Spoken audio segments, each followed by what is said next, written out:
Search for child care and even a decent-paying waitress's job close to home has been difficult and expensive. I think I spend the majority of time, and still do, on the telephone, trying to get away to and from. As a waitress who has virtually no assets and only $40,000 in insurance coverage, Miss White could not hope to pay $8 million in damages. Nevertheless, the court may attempt to attach a part of her salary for years to come. My mistake. Turning the ignition on. How can you simply say, I'm sorry? You know what I'm saying? It's not enough. It's like you want to comfort them in some sort of way, It's like, I didn't mean to do this. I have children of my own. I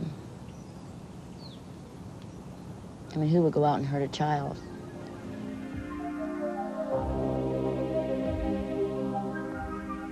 Mr. and Mrs. Lawson, estranged in the aftermath of the accident, declined to discuss the impact on their lives. They said they didn't want to go through the pain again.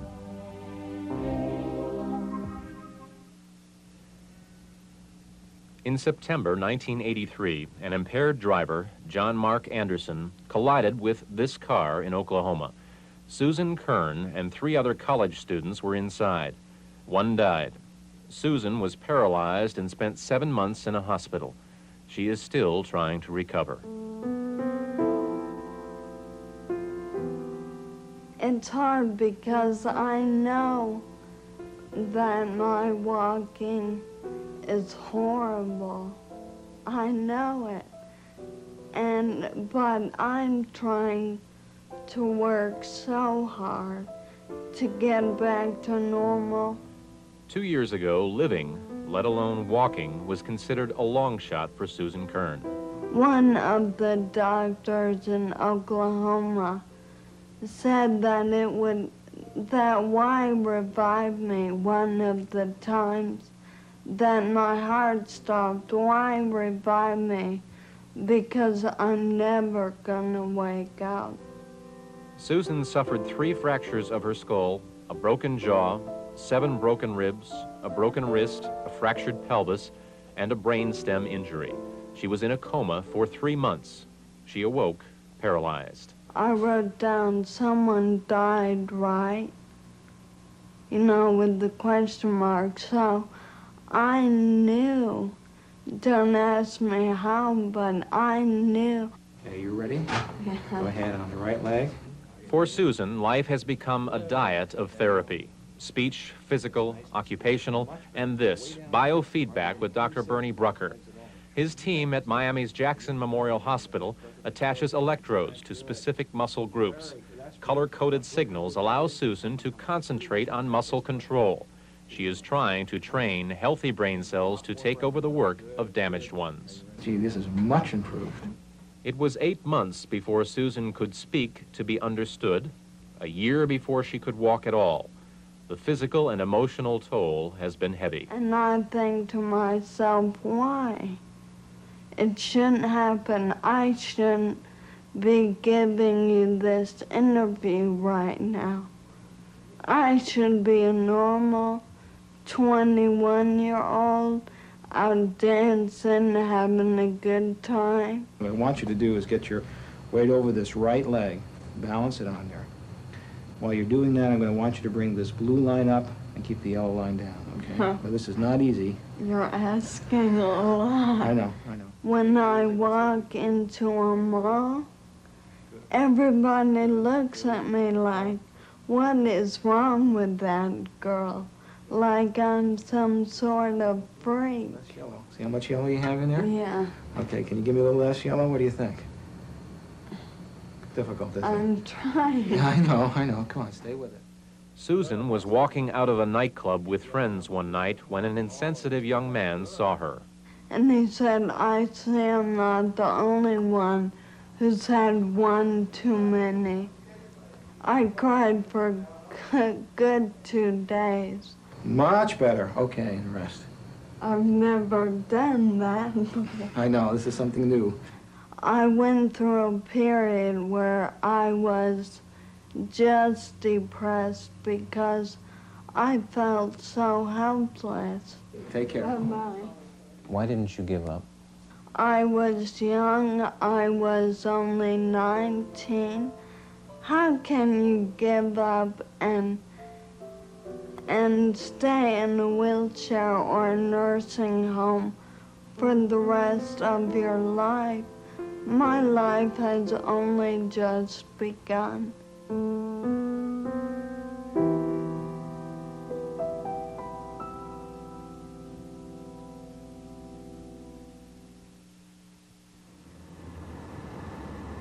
Driving is freedom. Freedom is a good time. A good time is drinking. That seems to be the cycle of growing up in America. Tom and Rich, best buddies, had partaken in the ritual in New York. So had Robert Phelan in Maryland. Separate incidents now bring them together as members of a large club now paying their dues. The windshield just like vaporized and fell in on us. I said, "Are you all right?" And he said, "Yeah, I'm all right. Just get me the hell out of here." So Rich had crashed into the back of a truck that had been pulled over by police for a DWI on the Long Island Freeway. Ironically, he and Tom, his passenger and best friend, had been drinking too. While Tom was taken to the hospital, Rich, as the driver, was taken to jail, unaware of his buddy's condition. I was banging on the bars and I was saying, "Officer, can I use a phone?" I heard the guy open the door and I said, "You know, I'm going crazy. I got to find out how my friend's doing." I heard him turn to the front desk and he said, "One of your guests would like to use the phone." He just shut the door. Tom had broken his neck and was paralyzed, all 4 limbs affected. The first thing he said was, if it was him driving, it would have been me sitting in the hospital. But I really get down on myself about it. I don't let myself, you know, out for a minute. As Tom went through his own hell in the hospital, Rich went through a series of consequences before trial. I lost my license because of it, and in turn lost my job because I was hired as an area sales representative, and I couldn't very well cover a territory without a license.